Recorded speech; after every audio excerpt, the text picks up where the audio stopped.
شاہ ولی اللہ محدث دہلوی ہندوستان میں جتنے مکاتب فکر ہیں سب کے متفقہ پیشوا شاہ ولی اللہ، جو بھی کسی مکتبہ فکر سے تعلق رکھتا ہے شاہ ولی اللہ صاحب سے اس کا سلسلہ حدیث ملتا ہے۔ شاہ ولی اللہ صاحب کہتے ہیں میرے ابا جی شاہ عبد الرحیم محدث دہلوی بیمار ہو گئے، ساری زندگی نبی پاک کا دین پڑھایا، ساری زندگی حضور کے فرمان سے لوگوں کو آگاہ کیا، قرآن و سنت کا درس دیا، فالج ہو گیا، لوگ باتیں کرنے لگے۔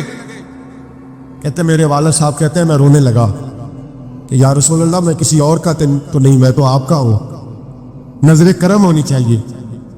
فرماتے ہیں میرے والد گرامی کہ اچانک میرے گھر میں روشنی پھیلنے لگی، خوشبو آنے لگی، اور میرے استاد گرامی شاہ عبد العزیز محدث دہلوی خواب میں آئے، کہنے لگے عبد الرحیم یہ چارپائی سیدھی کر،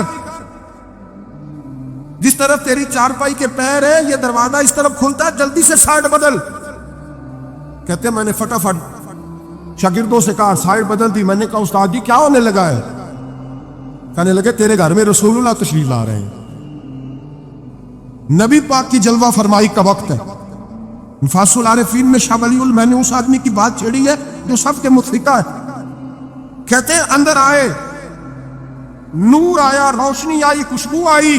شاہ عبد الرحیم صاحب کہتے ہیں میں کیا دیکھتا ہوں، مصطفیٰ کریم آئے ہیں، ایک طرف ابو بکر صدیق ہے، دوسری جانب مولا علی شیر خدا ہے۔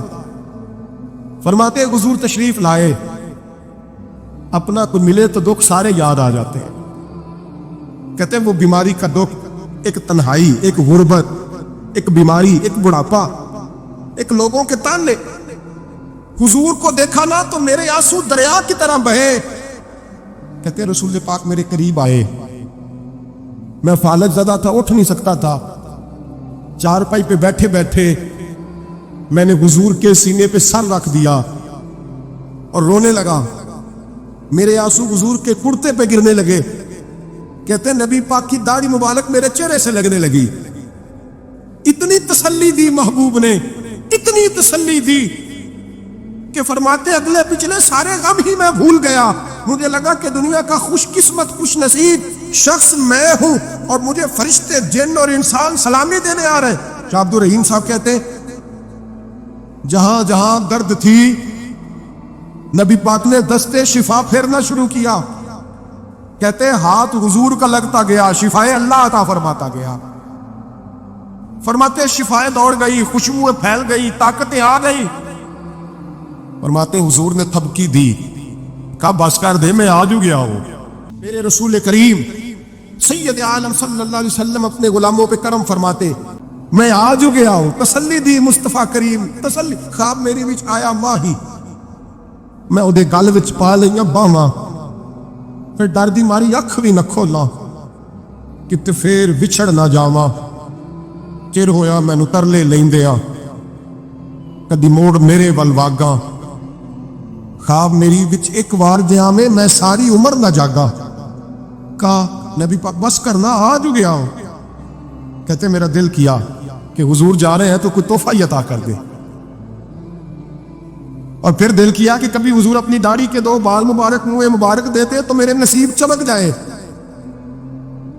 کہتے میرے دل میں خیال تھا قربان جاؤں میرے رسول پاک نے یوں داڑھی پہ ہاتھ پھیرا اور 2 منہ مبارک اتارے، فرمایا چل یار فکر نہ کر تو رکھ لے۔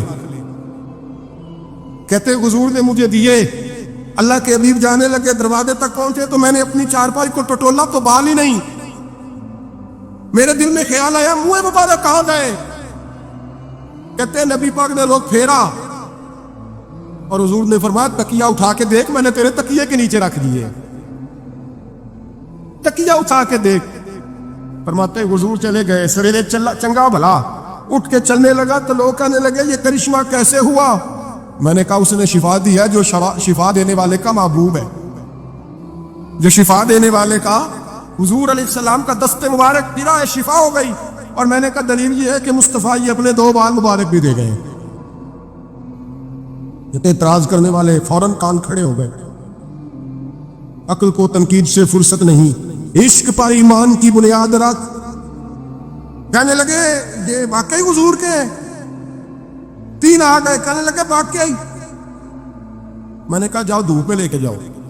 کہتے وہ تینوں لے کے گئے جب کمرے سے نکلے تو بادل کے ٹکڑے نے آ کے سایہ کر دیا.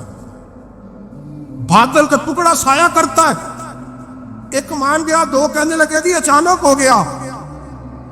میں نے کہا دوبارہ جاؤ, ایک بار نہیں, دو بار نہیں, 100 بار جاؤ. میں رسول اللہ کا نوکر ہوں, میں نوکری کر کے کھاتا ہوں, جھوٹ بول کے نہیں کھاتا. میں حضور کے نام پہ جھوٹ بولوں گا؟ اور جس کو نوکری کرنے سے وہ رج کے دے, اسے جھوٹ بولنے کی کیا ضرورت ہے؟ فرمایا وہ دوسری بار گئے, سایہ پھر ہوا, آ کے میرے قدموں سے لگ گئے, کہنے لگے آپ بالکل ہی سچ کہہ رہے ہیں. ایک اور جماعت آ گئی, کہنے لگے ہمیں بھی زیارت کرائیں. میں نے تالے میں رکھے ہوئے تھے, تالا کھولتا ہوں تو کھلتا ہی نہیں, کھولتا ہوں تو کھلتا ہی نہیں. کہنے لگے شاہ جی خیر تو ہے, کیوں نہیں کھلتا؟ تو میں نے نظر ڈالی, میں نے کہا تم میں کوئی ایسا تو نہیں جس پہ غسل فرض ہو؟ غسل فرض ہو. ایک بندہ گردن جھکا کہنے لگا حضرت غلطی ہو گئی, میں فٹافٹ آ گیا, نہا نہیں سکا. میں چل نکل مجمع سے. جو رب اپنے محبوب کے وجود پر مکھی نہیں بیٹھنے دیتا, جس نے محبوب کا سایہ نہیں بنایا کہ کسی کا پیر نہ آ جائے, وہ محبوب کے منہ مبارک کے قریب ناپاک آدمی کو آنے دے گا؟ نکل. کہتے ہیں مجمع سے نکلا, میں نے چابی لگائی تو تالا فوراً ہی کھل گیا. واللہ وہ سن لیں گے, فریاد کو پہنچیں گے ہم. اتنا تو ہو کوئی فریاد کرے دل سے. ایک درویش سے کسی نے مدینے میں پوچھا تھا, اس نے کہا تھا یار لوگ اکتا بھی جاتے ہیں بار بار مدینے, بار بار مدینے, بار بار مدینے. جملہ درویش کا ہے, اگر آپ کی سمجھ میں آ گیا تو بڑی اچھی بات ہے, نہ بھی آیا تو جملہ تو قیمتی ہے. کہا جناب بار بار مدینہ شریف بندہ اکتا بھی تو جاتا ہے, تو اتنی بار؟ تو کہنے لگے اکتاتا وہ ہے جس سے گھر والے صحیح سلوک نہیں کرتے. جو کسی کے گھر جائے اور اسے پیار ملے, احترام ملے, کھانا اچھا ملے, شفقت ملے, محبت ملے, وہ تو کہتا ہے میں نے پھر جانا ہے, میں نے پھر جانا ہے, میں نے پھر جانا ہے. اور کئی دفعہ اپنے بچوں سے لڑ کے کہتا تمہارے پاس نہیں جانا, اس کے پاس جانا ہے. جو میری قدر بڑی کرتا ہے, کہنے لگے کیا کرے, تجلیوں کا لگا ہے میلا, جدھر نگاہیں اٹھا کے دیکھا. یہ اس دروازے سے خیرات ہی نہیں ملتی, پیار بھی بڑا ملتا ہے. تو میرے بھائی حضور کا دیدار ہوتا ہے تو سورج میں روشنی ہے, نبی پاک کے جلوے چمکتے ہیں تو چاند میں ٹھنڈک ہے, حضور کے جلوے مہکتے ہیں تو سورج میں خوشبو ہے, پھولوں میں خوشبو ہے, چمیلی میں حسن ہے. یہ سارا حسن میرے مصطفیٰ کریم سید عالم صلی اللہ تعالی علیہ وآلہ وسلم کے دیدار کی برکت ہے. ہاں ظلم نہیں ہونا چاہیے, زیادتی, لوٹ سیل نہیں لگانی چاہیے کہ ہر میری طرح کا گناہگار پاپی اٹھ کے کہے مجھے بھی دیدار ہوا, مجھے بھی دیدار ہوا, مجھے بھی. یہ زیادتی ہے, یہ ظلم ہے. ہاں کسی کو دیدار ہوا تو خوش نصیب ہے, اپنے اعمال کو سنوارے, دیدار والے کام کرنے شروع کر دے, اپنے اندر تبدیلی لے آئے. دیدار ہوا تو پھر انقلاب بھی ہونا چاہیے, پھر اس کے اندر تبدیلی آ جانی چاہیے, پھر اسے اپنے اوپر محنت کرنی چاہیے, لیکن اس کا انکار نہیں کرنا چاہیے. دیدار ہو اور حضور کا قربت ہو تو ملتا کیا ہے؟ اعلیٰ حضرت کہتے ہیں ان کی مہک نے دل کے غنچے, ہم نے جان دے دی وعدہ دیدار پر. ہم سے وعدہ کیا گیا تھا کہ تم مرو گے نا تو تمہیں دیدار ملے, تو ہم نے جان ہی دے دی وعدہ دیدار, جان ہی دے دی وعدہ دیدار پر. اور پھر فرماتے ہیں نقد اپنا دام ہو ہی جائے گا. فرماتے ہیں ہم نے جان دی ہے اس وعدے پر کہ وہ ملے گا, تو امید ہے کہ یہ سودا ادھار نہیں. جیسے ہی قبر میں جائیں گے سامنے حضور کی زیارت نصیب ہو جائے. اس لیے لحد میں بھی عشق رخ شاہ کا تاگ لے کے چلے, اندھیری رات سنی تھی سو چراغ لے کے چلے. یہ حدیث آپ نے بھولنی نہیں, یہ تنہائیوں میں یاد رکھنے کی روایت, یہ تنہائیوں میں پڑھنے کی روایت. یہ اپنے ذوق کو تازہ, جو لوگ کہتے ہیں نا وجد, سرور, کیف میں جانا چاہتا ہوں, وہ مشکاہ شریف کی اس حدیث کو دیکھے. اللہ کے حبیب علیہ السلام نے فرمایا لوگوں میں تمہیں بتاؤں قیامت کے دن اللہ تعالیٰ بندوں سے پہلا سوال کیا فرمائیں گے, اور بندے اس کا جواب کیا دیں گے؟ یا رسول اللہ کرم فرمائیے, بتائیے. تو کریم فرمانے لگے اللہ تعالیٰ قیامت کے دن بندوں سے سب سے پہلا سوال, اگرچہ بعض اور احادیث میں اور سوالات بھی آئے ہیں قیامت میں جو سب سے پہلے ہوں گے, لیکن اس حدیث میں یہ والا سوال حضور نے بیان فرمایا. حضور فرمانے لگے اللہ قیامت کے دن اپنے بندوں سے سب سے پہلا سوال یہ فرمائے گا کیا تم میری ملاقات کو پسند کرتے تھے؟ اوئے ہوئے ہوئے، کیا تمہارا ملنے کو جی چاہتا تھا؟ کبھی اے حقیقت منتظر نظر آ نہ لباس مجاز. اقبال کہتے ہیں تیرے کرم اتنے ہیں دل کرتا ہے تجھے دیکھیں. کبھی کبھی اے حقیقت منتظر نظر آ نہ لباس مجاز میں. لاکھوں سجدے تڑپ رہے ہیں میری جبین نیاز میں. تمہارا دل کرتا تھا مجھ سے ملنے کو؟ حضور فرماتے بندے عرض کریں گے مالک بڑا دل کرتا تھا. تو پھر اللہ فرمائے گا یہ گفتگو کی معنویت تو دیکھو یار، اس کا حسن تو دیکھو. اللہ پھر پوچھیں گے کیوں دل کرتا تھا تمہارا؟ دل کرتا تھا تو کیوں کرتا تھا؟ عرض کریں گے مالک اس لیے کہ ہمیں امید تھی کہ تو معاف بھی کر دے گا، رحمت بھی فرمائے گا. اس معافی کی امید پر دل کرتا تھا تو ملے. حضور فرماتے ہیں پھر رب فرمائے گا مجھ پر واجب ہے، میں نے اپنے کرم سے واجب کر لیا ہے کہ آج تمہیں جنت عطا کروں گا. یہ جو ملاقات ہے نا، ملاقات کہ وہ ملیں گے، ان سے ملاقات ہوگی. عمر بیت گئی نا نام جپتے، عمر بیت گئی نا تذکرہ کرتے. ہم سے بھی لوگ پوچھتے ہیں کیا کمائی کی، کیا زندگی میں حاصل کیا؟ تو ہم کہتے ہیں شرق سے غرب تک، ملک کے ایک کونے سے لے کر دوسرے کونے تک مدینے والے کی بات کی، حضور کا ذکر کیا. نبی پاک اور میں اپنی حیاتی تو قربان تھی وہاں ساری محمد محمد پکیندے گزر گئی ساری. یہ اعزاز ہے، یہ کرم ہے. اب کیا ہوتا ہے گناہگار لوگ اتنا بڑا دعویٰ تو نہیں کر سکتے، لیکن دل تو چاہتا ہے نا کہ چلو جس کا نام لیا ہے اس کی کبھی زیارت بھی ہو، کبھی ملاقات بھی ہو، کبھی نظر کرم بھی ہو. کسی نے اپنے محبوب سے کہا تھا کہ ذرا ایک نظر مجھ پہ بھی کیجئے. تو قریب بیٹھے ایک شخص نے کہا یار تو نے بڑا دعویٰ کیا ہے، جو محبوب ہوتے ہیں ان کو تکلیف نہیں دی جاتی. تو کہتا ہے پورا چہرہ ہی تیری طرف پھیرے. تو پھر اس نے اس درویش سے پوچھا کہ میں بھلا پھر کیا کروں، میرا دل تو میرا بھی کرتا ہے نا. چلو یہ تو آپ کی بات ٹھیک ہے کہ اب میں محبوب سے کہوں کہ اتنی تکلیف کرے کہ میری طرف پورا رخ پھیرے تو ٹھیک نہیں. تو پھر بتائیں میں کیا کروں؟ تو اس نے کہا ان راہوں میں کھڑا ہو جا جن راہوں کی طرف وہ کریم دیکھتا ہے. چلو اسی با کردار کو دیکھتے دیکھتے بیچ میں تیرے اوپر بھی نظر، مجھ پہ محشر میں نصیر ان کی نظر پڑ ہی گئی. مجھ پہ محشر میں نصیر ان کی نظر. اوئے ہوئے اللہ کرے آپ کو بھی وہ لطف آئے جو مجھے آ رہا. کہتے مجھ پہ محشر میں نصیر ان کی نظر. یہ انتہائی عاجزی ہے کہنے والے کی. اس نے بالکل اپنے آپ کو ختم کر کے کہا کہ میں قابل تو نہیں تھا اور میں پھر تکلیف دیتا کہ میری طرف یہ کہ اسپیشل میرے لیے وقت نکالے. پر کرم یہ ہوا کہ مجھ پہ محشر میں نصیر ان کی نظر پڑ ہی گئی. کہنے والے اسے کہتے ہیں خدا کا کرنا. کہنے والے اسے کہتے ہیں خدا کا کرنا. اللہ نے کیا کہ نظر مجھ پر پڑ ہی گئی، اور جب پھر پڑ گئی تو تیری ایک نظر کا کمال ہے اور میری زندگی کا سوال ہے. بس جب پڑ گئی تو سو پھر پڑ گئی. موت سے وہ بندہ کبھی نہیں ڈرتا جسے ملاقات کا شوق ہو.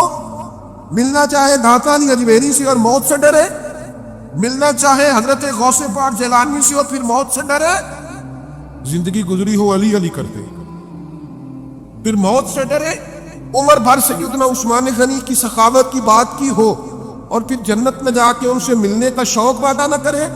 ساری زندگی سیدنا فاروق کا عدل بیان کیا ہو، ساری زندگی ان کے انصاف کا تذکرہ کیا ہو، پوری امت کو بتایا ہو کہ اگر جینا چاہتے ہو تو عمر کے رستوں پر چلو، اور پھر یہ موت سے ڈرے اور مر کے جناب فاروق اعظم کی زیارت کو پسند نہ کرے. جسے صدیق کی وفائیں یاد ہو، جنہیں جناب ابو بکر صدیق کا عشق یاد ہو، وہ پھر ان کی زیارت نہ کرنا چاہے اور ساری عمر حضور کی نعت پڑھی ہو. مانا نہیں آتا تھا پھر بھی کہا بلغ الغلا بکمالہ کشفت تجا بجمالہ حسنت جمیع خصالہ صلو علیہ والہ سے نہیں ترجمہ آتا تھا، پر جب بھی کو پڑھتا تھا یہ بھی جھومتا تھا مولا یا صلی وسلم دائما. میں آپ کو بتاتا ہوں توتلا آدمی، توتلا اور دیوانہ مجذوب بیچارہ، سمجھ نہیں، توتلا بولنا بھی ٹھیک نہیں آتا. مجھے نماز کا سلام پھرا دو، جلدی آ گئے. اور ایک مجذوب آدمی اتنے سادے تھے تو سلام لی تو کہنے لگے میں گل کرنی سی. میں نے ان سے کہا کہ تھوڑی دیر کے بعد ملتے ہیں. 7 آدمی ہیں. اللہ مجھے معاف کرے, میں کوئی نقل تو نہیں ان کی اتار سکتا. اس زبان کو ہم توتلی نہیں کہتے, ہم اس زبان کو بلالی زبان کہتے ہیں. یہ بڑی خوبصورت زبان ہوتی ہے. یہ جو توتلے لب و لہجے ہوتے ہیں نا, وہ جب بچہ پوری طور پہ اماں نہیں کہہ سکتا, توتلا ہوتا ہے, تو کوئی مزہ آتا ہے اماں کو اماں کہلوانے میں. جب وہ پوری طور پر باپ کو بابا نہیں کہہ سکتا, توتلا ہوتا ہے, تو کوئی مزہ آتا ہے کہنے میں. وہ جب دادی نانی دادا کہتا ہے تو دادے کا دل کرتا ہے یہ 100 بار کہے, کیونکہ اسے کہنا نہیں نہ آتا. لیکن اس توتلاہٹ میں جو اس کو لطف آتا ہے. مجھے بڑے لوگ آ کے شعر سناتے ہیں, میں نے بڑے خوشگلو نعت خوانوں سے زندگی میں سنا ہے. وہ صاحب میرے پاس آئے اور میں نے کہا بعد میں ملیں گے. تو 7 آدمی ہے, مجذوب ہے, پورا شعور نہیں رکھتا. مجھے کہنے لگا مصطفیٰ جان رحمت کے بعد, مصطفیٰ جان رحمت پہ لاکھوں سلام کے بعد, یعنی مانا جاتا کہ سلام کے بعد. اب بڑے بڑے سریلے بندوں سے بھی بندہ سنتا ہے, میرا دل کرے. اور میں نے جان بوجھ کے ان سے کہا دوبارہ کیا آج ذرا, کیونکہ توتلے تھے نا. میں نے کہا تو کہنے لگے مصطفیٰ جان رحمت پہ لاکھوں سلام کے بعد. او میرے عزیز یاد رکھو, ساری زندگی حضور کی نعتیں پڑھی, نبی پاک کے تذکرے سنے, اب موت سے ڈر جائیں. حالانکہ موت تو ایک پل ہے, پل سے گزریں گے تو سامنے اللہ کا دیدار بھی ہوگا, مدینے والے کی زیارت بھی نصیب ہو. تو زیارت ہوگی. اور ہر نظر کانپ اٹھے کہ محشر کے دن خوف سے ہر کلیجہ دہل جائے گا, اوڑھ کر کالا جپا وہ آ جائیں گے, اور سارے محشر کا نقشہ بدل جائے گا. یہ موت کا خوف نکالنے والی چیزیں ہیں. ڈر تو اس وقت نہ جو سب سے بڑا سہارا کسی کو نصیب ہوتا ہے وہ یہ ہوتا ہے کہ اللہ کرے اماں گھر میں موجود ہو. اور میں نے دیہاتوں میں کئی مائیں ایسی دیکھی ہیں جو بیٹے کے حصوں کی مار کھاتی ہیں. ابا نے ڈنڈا لے لیا بیٹے کی غلطی پہ, اب اماں بیچاری سامنے ہو گئی ہے, 2-4 اس نے بھی کھا لی. یہ بات آپ سمجھے, موت کا خوف نکالنے کے مفہوم میں بات کرو. اماں موجود ہونا گھر میں تو ابا سختی بھی کرنے لگے, تو کسی وقت احساس ہوتا ہے کہ جناب یہ سختی نہیں ہوگی کیونکہ میری اماں, اور اماں پوری وکیل بن جاتی ہے, کہتی تو نہیں پتا ہو گئی غلطی, وہ فلانے نے منڈے نے خراب کیتا ہے. حالانکہ ہو سکتا ہے اس نے اس کو بھی خراب کیا ہو, لیکن وہ اماں وکیل ہے, وہ وکالت کر رہی ہے اور وہ پے لاس کر رہی ہے. ہوتا ہے ایسے. اس بات کو سمجھ لیں اچھے طور پر, موت کا خوف نہیں, ڈر نہیں. اس لیے کہ گھر میں ماں موجود ہو تو باپ کا ڈر نہیں ہوتا. تو قبر حشر میں تو رسول کریم موجود ہے, وہاں تو نبی کریم موجود ہے, وہاں تو اللہ کریم اپنی رحمت فرمائے گا بندوں پر. اس لیے خوف نہیں, پینک نہیں. اپنی غلطیوں کا احساس ضرور کریں, اپنے اعمال پر توجہ ضرور دیں, لیکن موت کے خوف تلے دبتے نہ جائیں. انشاءاللہ صبح قیامت کرم ہوگا. میرے نبی پاک علیہ الصلوۃ والسلام نے تو فرمایا ہے بس ہم نے ایمان کامل لے کے جانا ہے دنیا میں. حضور نے فرمایا ہے جس طرح 14ویں رات کا چاند چمکتا ہے اس طرح میرے غلاموں کے چہرے چمکیں گے قیامت میں. اللہ کے رسول صلی اللہ علیہ وسلم فرماتے ہیں جسم کے جن جن حصوں پر وضو کا پانی لگتا رہا وہ قیامت میں چمکیں گے. دور سے لوگ ان کا نور دیکھیں گے, پتہ چلے گا وہ محمد عربی کے غلام آ رہے ہیں. یہ کرم ہوگا صبح قیامت, یہ عطائیں ہوں. اس لیے مومن موت سے ڈرتا. سیدنا بلال حبشی رضی اللہ تعالیٰ عنہ, آخری وقت ہے, نزع کا عالم تاریخ, اور یہ گفتگو دیکھ کے غلاموں کی آپ کی اہلیہ رو پڑی, کہنے لگی ہائے ہائے افسوس. حضرت بلال فرمانے لگی کیا ہوا؟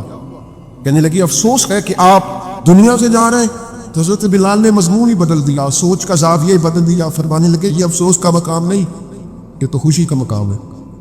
اس لیے کہ میری آج آنکھیں بند ہوں گی, قبر میں کھلیں گی, مدینے والے محبوب سے بھی ملوں گا, حضور کے غلاموں سے بھی ملوں گا صلی اللہ تعالی علیہ وسلم. تو موت تو مقام مسرت ہے, اور اگر یہ مل جائے زندگی میں, ایک بدو ایمان لے آئے, ابن ماجہ میں موجود ہے. حضرت ابو ہریرہ رضی اللہ تعالیٰ عنہ حدیث کے راوی ہیں, فرماتے ہیں کہ بدو ایمان لائے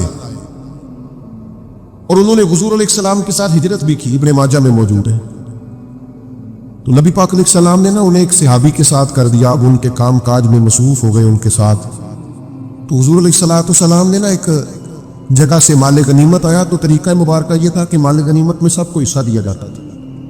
اگرچہ وہ جہاد پہ نہیں گئے لیکن حضور نے انہیں بھی حصہ دیا. تو وہ صحابی تو وہ پڑے, بس کرنے لگی حضور میں اس کے لیے تو ایمان نہیں لایا تھا.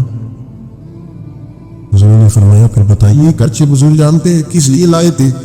عرض کی حضور میں تو اس لیے ایمان لایا تھا کہ میں نب کی راہ میں لڑوں گا اور میں اپنی جان پیش کروں. میں شہادت کے لیے ایمان لایا تھا, مجھے یہ مال دولت نہیں چاہیے. تھوڑی ہی دیر گزری کہ ایک اور مارکے کا اعلان ہو گیا، جنگ کا اعلان ہو گیا. حضور نے فرمایا چلو. وہ گئے اور چند ہی لمحے گزرے کہ وہ میدان میں اترے اور پھر شہید ہو گئے.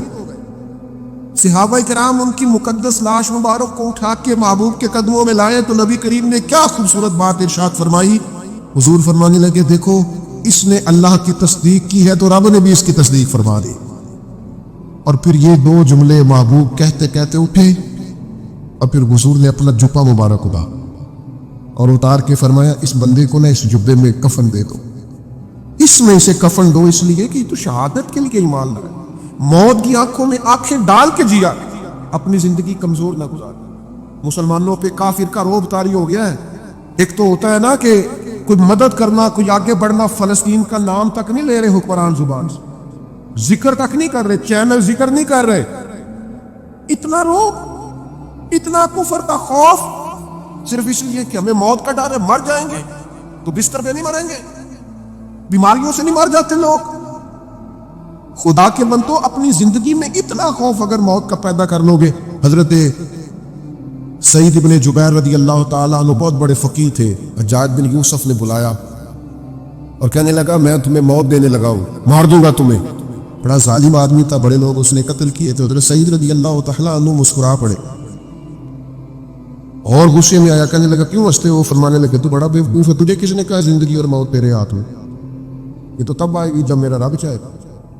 کہنے لگا لے جاؤ ان کو اور جا کے قتل کر دو. تو جب جلال لے جا رہے تھے تو آپ اور کھل کے مسکرائے، ہنسے. یہ آپ کی طاقت ہے کہ موت کو دیکھ کے مسکراہٹ ہو، لبوں پہ تبسم، رقصہ ہو، مسکرائے. جب آپ مسکرا رہے تھے تو اس کو اور غصہ آیا، واپس بلایا. کہنے لگا مسکراتے کیوں ہو؟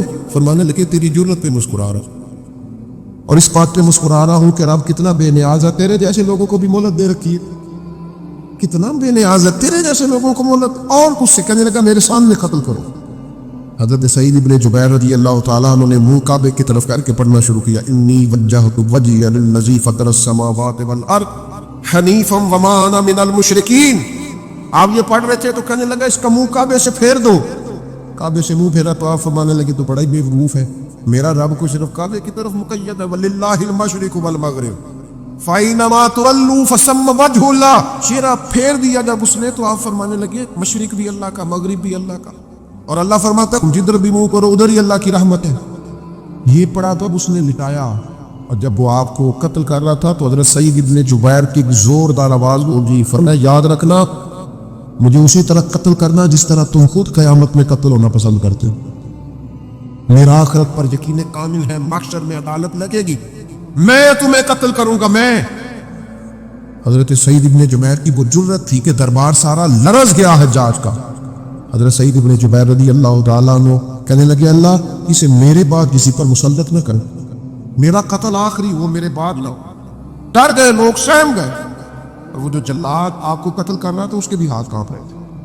اتنی جرت، موت کا ایک منٹ کے لیے خوف نہیں. حضرت سعید ابن جبیر رضی اللہ تعالیٰ عنہ شہید ہو گئے تو اتنا خون نکلا، اتنا خون نکلا، اتنا خون نکلا، خود پانی نہیں ہو رہا. ایک طبیب بیٹھا تھا، ہانپتے کانپتے ڈرے ہوئے، سہمے ہوئے. حجاج کہنے لگا اس سے اتنا خون؟ تو کہنے لگا بادشاہ میں نے سالوں مریض دیکھے ہیں، اس کو پتہ چل جائے نا مرنے والا ہو وہ تو اتنا خوف پہ آتا ہے پہلے ہی اس کا سارا خون جم جاتا ہے اور سکڑ جاتا ہے اور اس کا خون جل جاتا ہے. یہ جو بندہ تم نے شہید کیا ہے نا اس میں ایک رتی برابر بھی موت کا خوف نہیں. موت کے خوف سے بے نیاز تھا، اتنا خون نکلا. حضرت سعید ابن جبیر شہید ہوئے اسی دن حجاج کے پیٹ میں درد شروع ہوا. صرف 15 دن حجاج بعد میں زندہ رہا، 15 دن، اور ساری رات تڑپتا تھا، کہتا تھا مجھے خواب میں آ کے پیروں سے گھسیٹتے. حضرت سعید ابن جبیر چلاتا تڑپتا. 15 دنوں کے اندر طبیبوں نے کہا تیرا جو مرض ہے یہ کوئی آسمانی عذاب ہے. میرے عزیز موت سے ڈرے نہیں بلکہ جو ظالم ہو ان کو ڈرا دے، یہ مومن کی شان ہے. کہ حضرت علی شیر خدا رضی اللہ تعالیٰ عنہ نا وہ جیکٹ نہیں پہنتے تھے جنگی، جو کمر پہ پیچھے لوگ پہنتے تھے نا تلوار کوئی مارے تو زخم نہ ہو. تو کسی نے مولا علی شیر خدا رضی اللہ تعالیٰ عنہ سے فرمایا پشت پر آپ وہ جیکٹ نہیں پہنتے لوہے کی. آپ فرمانے لگے پشت تو دکھانی نہیں تو. کہنے لگے موت سے ڈر نہیں آتا؟ فرمایا بالکل بھی نہیں. اور فرمایا مجھے بالکل ڈر نہیں آتا کہ میں موت پر آ گروں یا موت میرے اوپر جا گری. ہم تو شہادت حضرت خالد بن ولید رضی اللہ تعالیٰ عنہ ایک دن نوجوانوں کو خطاب کرتے کرتے کہنے لگے موت سے کبھی نہ ڈرنا، میں نے ساری زندگی جنگوں میں گزاری ہے، میرے وجود پر ایک ذرہ بھی جسم کا حصہ ایسا نہیں جس پر زخم نہ ہو۔ اور جو کہتے کہتے رو پڑے، فرمانے لگے یہ بات کرتے کرتے رو پڑے، فرمانے لگے دیکھ لو زندگی ساری میدانوں میں گزاری ہے، لیکن شہادت اللہ تعالیٰ نے میرے لیے وہاں نہیں لکھی تھی، یہاں اللہ تعالیٰ نے اپنی رحمت کے لیے موت میرے لیے لکھی تھی، تو یہ تو اللہ کا کرم ہے۔ قریب ایک بزرگ صحابی اور بیٹھے تھے، فرمانے لگے آپ کی نیت شہادت کی تھی، انشاءاللہ آپ قیامت میں شہیدوں میں کھڑے کیے جائیں گے۔ السلام علیکم ناظرین، ویڈیو اینڈ تک دیکھنے کے لیے آپ کا شکریہ۔ اگر ویڈیو پسند آئی ہے تو لائک کریں، شیئر کریں۔ ایسی مزید ویڈیو دیکھنے کے لیے ہمارے چینل کو سبسکرائب کر لیں۔ شکریہ۔